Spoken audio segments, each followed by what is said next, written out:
नमस्कार। आज फिर आपके सामने एक नई रोचक जानकारी के साथ मैं संजय भाटिया वर्ल्ड नॉलेज के तहत आपका हार्दिक अभिनंदन करता हूं। दोस्तों तो चलिए आज जानते हैं हम भारत के अब तक के काफी शातिर ठगों में से एक माने हुए ठग नटवर लाल के बारे में। इस पृथ्वी पर तो शायद ही कोई ऐसा मनुष्य होगा जिसके अंदर कोई भी विशेष प्रतिभा ना हो। कोई अच्छा गायक होता है, कोई अच्छा डांसर, कोई खिलाड़ी, कोई जादूगर, लेकिन आपने सोचा है कि दुनिया के अंदर हुनरमंद ठग भी हो सकते हैं? जी हाँ, आज हम ऐसे ही एक शख्स के बारे में बात करने जा रहे हैं जिसने ठगों की दुनिया में एक ललित कला यानी कि अपना बहुत बड़ा नाम बना दिया, जिसका नाम है नटवर लाल। आइए दोस्तों बात करते हैं चालसाजों के बादशाह नटवर लाल के बारे में। चलिए इसी कड़ी में सबसे पहले चलते हैं बिहार के सिवान जिला के बंगरा गांव में। ये बात है सन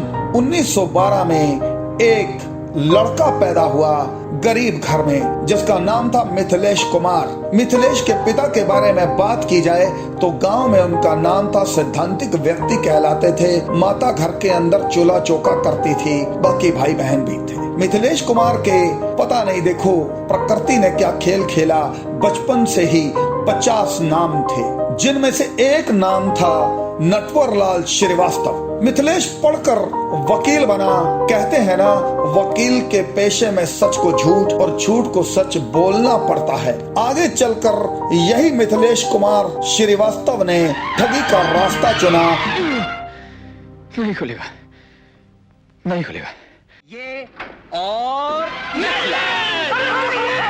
इस दुनिया में इतना नाम कमाया कि आज वो आम लोगों की भाषा में एक मुहावरा बन चुका है। अर्थात झूठ बोलने वाले, फरेब करने वाले या ठगी करने वाले जालसाज को लोग यही कहते हैं कि ये तो पूरा नटवर लाल है। नटवर लाल ने सबसे पहली चोरी 1000 रुपए की थी दोस्तों। उसने अपने पड़ोसी के नकली हस्ताक्षर करके उन्हीं के बैंक के खाते में से पैसे निकलवा लिए थे। नटवर लाल का हुनर किसी भी व्यक्ति के मुकाबले बहुत ज्यादा अच्छे तरीके से हस्ताक्षर करने में था दोस्तों, नकली हस्ताक्षर। इसी हुनर के कारण नटवर लाल ताजमहल को एक बार नहीं बल्कि 3 बार बेच चुका था। दोस्तों नटवर लाल का एक किस्सा तो बहुत ही रोचक है, मुझे भी हैरान कर देता है कि एक बार उसके पड़ोस के गांव में उस समय के राष्ट्रपति डॉक्टर राजेंद्र प्रसाद आए हुए थे। नटवर लाल को डॉक्टर राजेंद्र प्रसाद से मिलने का मौका तो मिला, लेकिन नटवर लाल ने उनके सामने भी अपने हुनर का प्रदर्शन किया और राष्ट्रपति के सामने ही उनके हूबहू हस्ताक्षर करके सबको हैरान कर दिया। नटवर लाल ने राष्ट्रपति से कहा, यदि आप एक बार कहें तो मैं भारत के ऊपर विदेशियों का पूरा कर्ज चुका सकता हूँ, उल्टा ही दोबारा से कर्जदार बना सकता हूँ। डॉक्टर राजेंद्र प्रसाद भी नटवर लाल की प्रतिभा से उस समय काफी प्रभावित हुए। डॉक्टर राजेंद्र प्रसाद ने नटवर लाल से कहा कि तुम बहुत प्रतिभावान व्यक्ति हो, इसका उपयोग अपने सकारात्मक कामों में करो और नौकरी दिलाने के साथ चलने के लिए कहा। लेकिन नटवर लाल को उनका यह ऑफर पसंद नहीं आया। बस यहीं से नटवर लाल के बड़े कारनामों का सिलसिला शुरू हो चुका था। दोस्तों हमें नहीं लगता कि उस समय ऐसा कोई व्यक्ति बचा हो जिसको नटवर लाल ने ना ठगा हो। नटवर लाल 70 से लेके 90 के दशक तक ठगी में सक्रिय यानी कि बहुत ही फुर्तीला रहा। वेशभूषा और नाम बदलने में बहुत ज्यादा माहिर नटवर लाल, जिसने करोड़ों रुपए के लिए सैकड़ों लोगों को धोखा दिया था। इनमें से टाटा, बिरला और धीरू अंबानी जैसे लोग भी शामिल थे। वह इन उद्योगपतियों से समाज सेवी बनकर मिलता था और समाज के कार्यों के लिए बहुत मोटा चंदा ले लेता था और बाद में गायब हो जाता था। नटवर लाल ने दोस्तों कई दुकानदारों को नकली चेक को ड्राफ्ट देकर उस भले समय भी लाखों रुपए का चूना लगाया था। इतना ही नहीं, नटवर लाल ने राष्ट्रपति के फर्जी हस्ताक्षर करके एक बार देश के राष्ट्रपति भवन को, 2 बार लाल किले को और 3 बार, सिर्फ 3 बार ताजमहल को भी बेच दिया था। हैरानी की बात है कि जब उसने संसद को बेचा तब सारे सांसद वहीं पर उपस्थित थे। नटवर लाल नकली हस्ताक्षर करने के साथ साथ पुलिस को चकमा देने में भी माहिर था। संसद इत्यादि बेचने के बाद नटवरलाल बहुत बड़ा शातिर अपराधी बन चुका था। उस पर 8 राज्यों में 100 से भी ज्यादा आपराधिक मामले दर्ज थे। वह अपने पूरे जीवन काल में 9 बार पकड़ा गया था। अगर उसे मिली हुई सजाओं को जोड़ा जाए तो उसे कुल 111 साल की सजा अब तक हुई थी और उसने जो सजा पूरी की वो 20 साल से भी कम की थी। उसका कारण था उसका नाटकीय ढंग से भाग जाना, पुलिस की आंखों में और कानून की आंखों में धूल झोंक देना।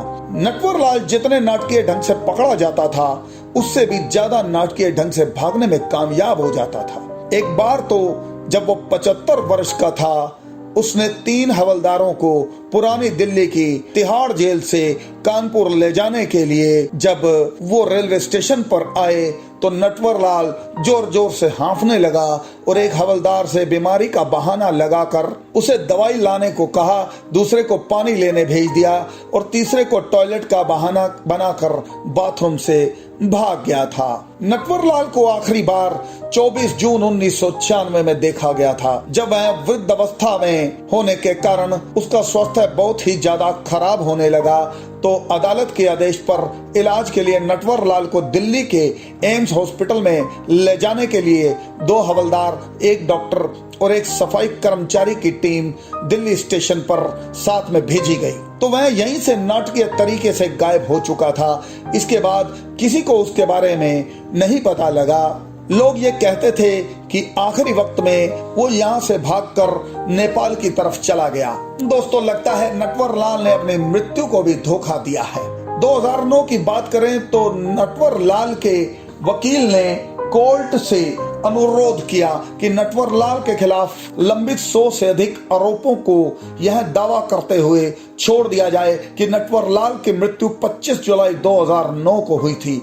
इस पर नटवरलाल के भाई ने विरोध जताते हुए कहा कि उनके ऊपर तो सभी केस 14 साल पहले ही खत्म कर दिए जाने थे, क्योंकि उन्होंने खुद अपने भाई का अंतिम संस्कार 1996 में ही कर दिया था। इसलिए नटवरलाल की मृत्यु का वास्तविक समय और वर्ष अभी तक निश्चित नहीं हुए। दोस्तों, बस इतना ही कहा जाता है कि उनकी 2 पत्नियां थी। उनकी एक बेटी ही बची है जो रांची में रहती है, जिसकी शादी एक सैनिक से हुई है और उसके छोटे भाई गंगा प्रसाद गोपालगंज में रहते हैं। नटवरलाल को लेकर बहुत सी फिल्में भी बनी। जुर्म एक लोकप्रिय साप्ताहिक अपराध पर आधारित यानी कि टेलीविजन पर कुछ कार्यक्रम भी चले। बिहार के बांद्रा गांव के लोग अपने आप को उसका नाम लेने से बहुत ही गौरवान्वित महसूस करते हैं। उन्होंने तो नटवरलाल के सम्मान में अपने गांव में जहां उसका घर था वहां पर उसकी मूर्ति भी लगा दी है। नटवरलाल की इन किस्सों से आपको ये तो पता चल ही गया होगा कि एक आदमी इतना धोखेबाज भी हो सकता है। इस कहानी को बताने का हमारा मतलब नटवरलाल के कारनामों को सही बताना नहीं है दोस्तों, बल्कि यह बताना चाहते हैं कि नटवरलाल जैसे ठग दुनिया के अंदर आज भी आपके आसपास ही घूम रहे हैं और आपको उनसे बचने की हिदायत दी जा रही है। दोस्तों, अगर आपको हमारा वीडियो पसंद आए तो लाइक कीजिएगा, सब्सक्राइब और शेयर भी जरूर कीजिएगा। धन्यवाद।